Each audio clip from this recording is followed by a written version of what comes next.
You may have noticed some recent news regarding Jacob Rees-Mogg from GB News and impartiality, or the lack of it according to Ofcom. He and a couple of other GB News presenters have been accused of not being impartial. I must say, I've been on GB News 3 or 4 times. I've met Jacob a couple of times off air, and we've had a good chat about permitted development rights on offices and various other specifically economic policies which the government are implementing.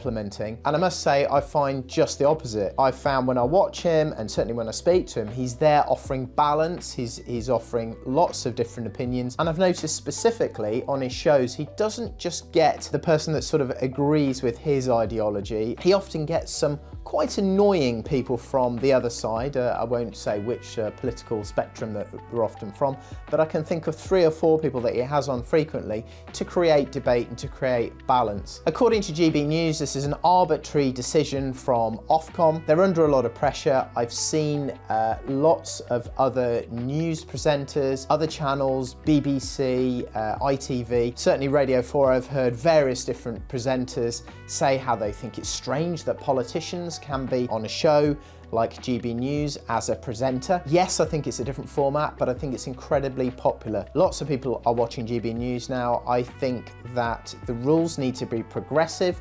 They need to move with what people are wanting to watch. And I think there are a hell of a lot of dislocated people in this country who are fed up of watching sort of sanitized, lefty, wokist BBC, sometimes propaganda. They're fed up of watching the sort of main channels, and I think GB News gives them something different. So I don't think this is a great day for impartiality and for media broadcasting in general. And I think generally Jacob Rees-Mogg is just the opposite of what Ofcom have described. Incidentally, if you'd like to see any of the interviews that I gave on GB News, just click on to the Progressive Property YouTube account or search in Google and let me know your thoughts in the comments below.